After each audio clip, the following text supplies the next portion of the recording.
Alors, je suis Pierre-Alexandre Montou, je suis prof de classe des 10e, prof principal donc en histoire, en géographie et en français.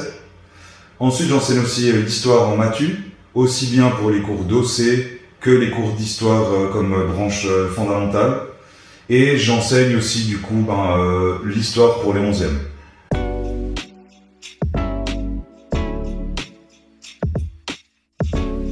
Déjà, pour toi, qu'est-ce qui est le plus important dans ton domaine?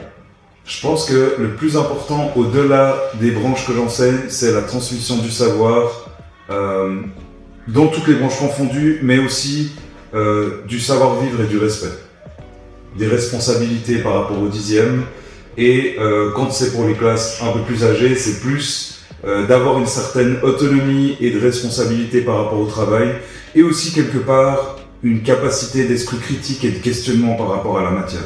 Donc de vouloir s'intéresser et de questionner en fait ce qui est enseigné et puis d'avoir un petit peu des connaissances générales, notamment par rapport à l'histoire, qui est quand même la branche de base que j'enseigne, dans laquelle j'ai fait mes études, etc.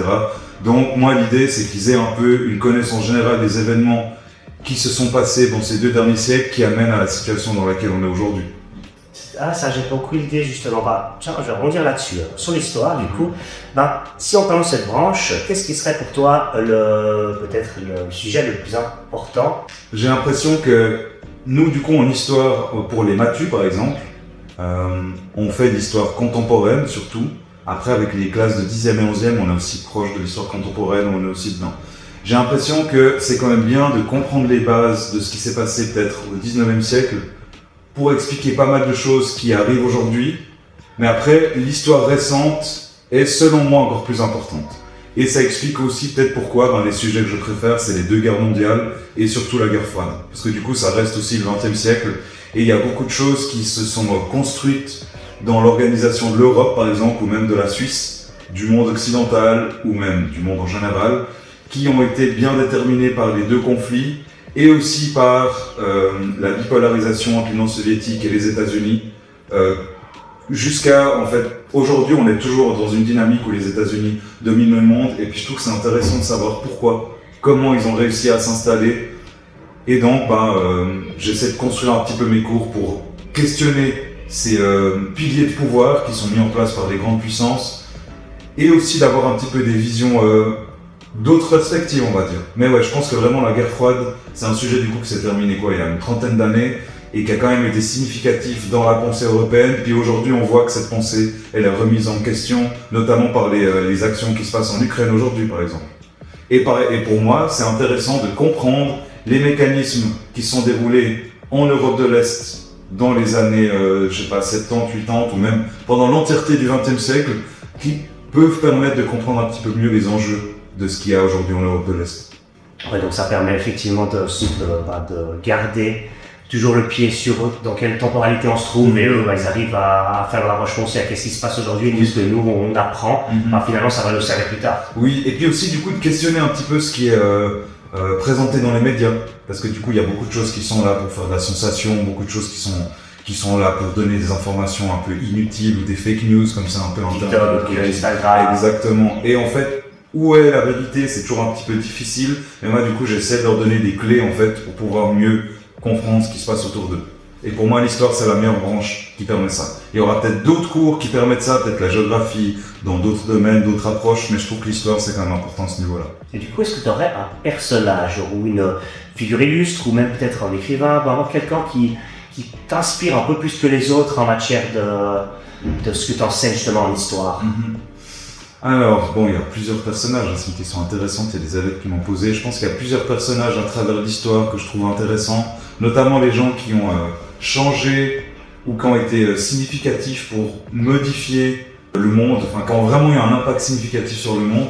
Mais je pense que si je dois prendre un personnage récent, que je pense tout le monde pourrait connaître, je dirais que Barack Obama, je trouve qu'il a beaucoup changé l'aspect de la présidence et l'aspect du respect international.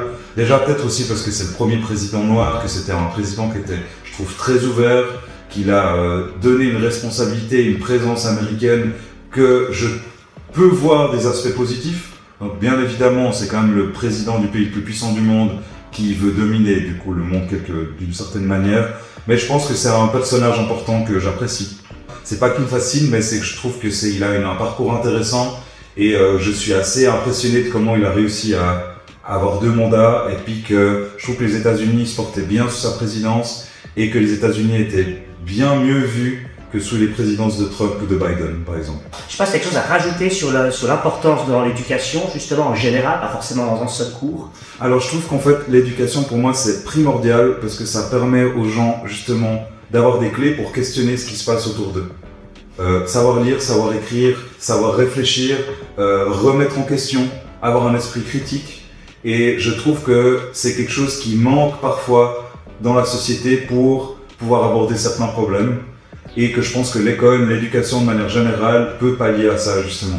On voit par exemple, ça peut être au niveau des votations, ça peut être au niveau des orientations politiques, mais aussi de l'organisation de la société, que je trouve qu'on voit par exemple quand les gens ont moins, que ce soit de la culture générale ou peut-être du recul, un esprit critique, un esprit de questionnement, de vouloir participer dans ce que je considère être important. Dans le sens où du coup, quand on manque d'éducation, on va plutôt suivre aveuglément. Et c'est là où ça autorise les gens à prendre des actions qu'ils ne devraient pas. Et je pense que, un bon exemple, une fois de plus, on en parlait avant, en Russie, c'est une population, je ne dis pas qu'elle n'est pas intelligente, mais elle est formatée. Et du coup, le formatage autorise des gens, des dictateurs ou des gens qui ont beaucoup de pouvoir à créer des atrocités, comme on peut le voir en Israël, comme on peut le voir en Russie, comme on peut le voir dans d'autres pays du monde. Ouais, je vois tout à fait. Donc c'est vraiment inculqué, c'est déjà aussi d'être un peu plus libre, d'apprendre, d'apprendre de la façon dans laquelle on a envie d'être un peu permissif sur la façon de comprendre les choses. C'est mais je comprends tout à fait, c'est très bien. Écoute, je vais terminer sur un petit truc, vu que on va choisir l'histoire, c'est un peu ton sujet de prédilection. Et je le dis pas dans le petit message que j'envoie au prof pour la fin, mais je fais un petit jeu à la fin à chaque fois. Okay. C'est un petit truc, toujours un rapport avec le prof en question et la branche. C'est un jeu assez simple, j'essaie de faire pas trop, parce que le but c'est pas faire un test, tu vois. Le but c'est plutôt faire un jeu vraiment. Donc là, j'ai appelé ça le jeu des maris. Donc en fait, il y aura plusieurs maris. Et toutes ont, en tout cas, je vais t'en présenter 2 à chaque fois, et une de ces 2 a aidé ou a dirigé un pays à travers le temps. Et à toi de me dire laquelle. Je te donne un exemple, par exemple, si je te dis Marie Stuart ou Marie Curie, laquelle aurait dirigé un pays? Marie Stuart. Voilà, exactement, très bien. Marie-Joseph de Saxe ou Marie Bay? Marie-Joseph de Saxe. Ouais, c'est juste une reine de Pologne, alors que Marie Bay c'était une maître d'échecs. Ok. Marie-Antoinette ou Marie Heming? Marie-Antoinette. Ouais. Tu te dis à peut-être en piège. Mais en fait, c'est ce que Marie Heming, je connais pas le nom. Ouais. Et du coup, Marie-Antoinette, je sais pas. Oui, je connais un petit peu d'histoire, effectivement. Voilà. Mais oui, non, c'était une pas la reine de France, Marie-Antoinette, c'est une paléontologue. Ok. Marie-Amélie de Bourdon ou Marie de France? Elle joue celle-là.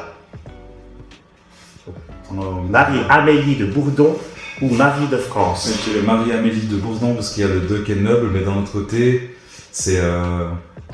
Je connais pas les personnages, mais je dirais de Bourdon. Ouais, bien joué, c'est juste, effectivement, c'était la femme de Louis-Philippe Ier. Ah ouais, ok. De France. Okay, ouais. Et Marie de France, c'était certainement une poète en fait. Ouais. Mais j'ai joué sur le fait de France, on peut se dire. Voilà. Et on termine par la dernière, donc Marie Tudor ou Marie Cala? Marie Tudor. Voilà, la fille de Henri VIII, c'est ça? Ouais, exactement, la famille des Tudor. Et l'autre, c'était une chanteuse d'opéra. Ouais, Marie. Bon, bravo, c'est un 100 sur 100. Bien joué. Merci en tout cas d'être venu. J'ai réussi mon test d'histoire. Voilà, t'as réussi ton test. C'est pas trop dur. Non, je crois que ça allait.